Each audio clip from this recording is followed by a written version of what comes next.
Hello food lovers, welcome to Jasleena traditional foods. ఈరోజు నేను చేయబోతున్న రెసిపీ ఎంతో సింపుల్గా టేస్టీగా ఉండే ఎగ్ మసాలా మ్యాగీ. దోశ పెనంని అతుక్కోకుండా సులభంగా రావాలి అంటే ఏం చేయాలి అనే దానికి టిప్పు వీడియోని ఎండ్ వరకు చూస్తే తెలుస్తుంది. ఇప్పుడు మ్యాగీ ఎగ్ మసాలా ఎలా తయారు చేయాలో చూద్దాం. ముందుగా స్టవ్ వెలిగించి అందులో 2 టేబుల్ స్పూన్ల వరకు ఆయిల్ని వేసి వేడెక్కనివ్వాలి. ఇప్పుడు ఇందులో 2 బ్రేక్ చేసుకున్న కోడిగుడ్లను వేసుకోవాలి.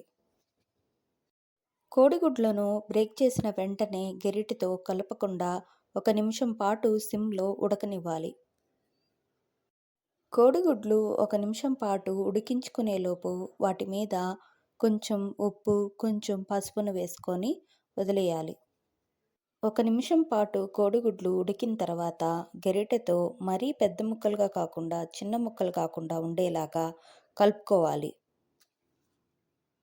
ఇలా వీడియోలో చూపించిన విధంగా ఫ్రై చేసుకున్న తర్వాత దానిని ఒక ప్లేట్లోకి తీసి పక్కన ఉంచుకోవాలి. ఇప్పుడు అదే కడాయిని స్టవ్ మీద ఉంచి అందులో 1 టేబుల్ స్పూన్ వరకు ఆయిల్ని వేసి అందులో ఒక మీడియం సైజు ఉన్న ఆనియన్ ముక్కలను వేసి సన్నని సెగ మీద వేగనివ్వాలి. ఆనియన్ సన్నని సెగ మీద పింక్ కలర్లో వేగిన తర్వాత ఇప్పుడు ఇందులోకి 1/2 టేబుల్ స్పూన్ వరకు అల్లం వెల్లుల్లి పేస్ట్ను యాడ్ చేసుకోవాలి. అల్లం వెల్లుల్లి పేస్ట్ పచ్చివాసన పోయేంత వరకు సన్నని సెగ మీద వేపుకున్న తర్వాత ఇందులోకి ఒక చిన్న సైజు టమోటా ముక్కలను వేసుకోవాలి. ఇప్పుడు ఇందులోకి కొంచెం సాల్ట్, కొంచెం పసుపు, కొంచెం కారం వేసి సన్నని సెగ మీద టమోటాలు మెత్తపడేంత వరకు వేగనివ్వాలి. సన్నని సెగ మీద బాగా వేగిన తర్వాత ఈ మిశ్రమాన్ని ఒక ప్లేట్లోకి తీసి పక్కనుంచుకోవాలి. ఇప్పుడు అదే కడాయిని స్టవ్ మీద ఉంచి ఒక మ్యాగీ ప్యాకెట్కు 2 గ్లాసుల చొప్పున వాటర్ను యాడ్ చేసుకోవాలి. ఇప్పుడు ఇందులో కొంచెం సాల్ట్, కొంచెం కారం వేసి గరిటెతో కలుపుకొని అందులో ఒక మ్యాగీ ప్యాకెట్ను వేసుకోవాలి. 1 నిమిషం పాటు మ్యాగీ అనేది ఉడికిన తర్వాత గరిటెతో కలుపుకోవాలి. ఇప్పుడు మరో 2 నిమిషాలు మ్యాగీని ఉడకనించిన తర్వాత ఇందులోకి ఫ్రై చేసుకున్న ఆనియన్ టమోటా మిశ్రమాన్ని, ఫ్రై చేసుకున్న ఎగ్ మిశ్రమాన్ని వేసుకొని బాగా కలుపుకోవాలి. ఇప్పుడు దీన్ని మరో 2 నిమిషాలు బాగా ఉడకనివ్వాలి.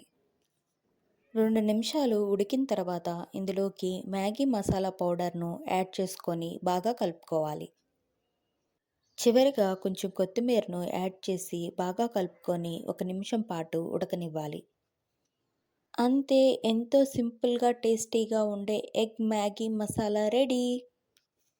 ఇప్పుడు దోశలు పెనంని అతుక్కోకుండా సులభంగా రావాలి అంటే ఏం చేయాలి అనే దానికి టిప్ చూద్దాం. ఒక కాటన్ క్లాత్ని తీసుకొని అందులో కొంచెం చింతపండును ఉంచి మూట కట్టి దాన్ని నూనెలో ఉంచి వేడెక్కిన పెనం మొత్తం రుద్దాలి. తర్వాత ఒక ఆనియన్ను మధ్యకు కట్ చేసి పెనుమంతా రుద్దాలి. ఇలా చేసి దోశలు పోయడం వల్ల దోశలు అనేవి అతుక్కోకుండా సులభంగా వస్తాయి.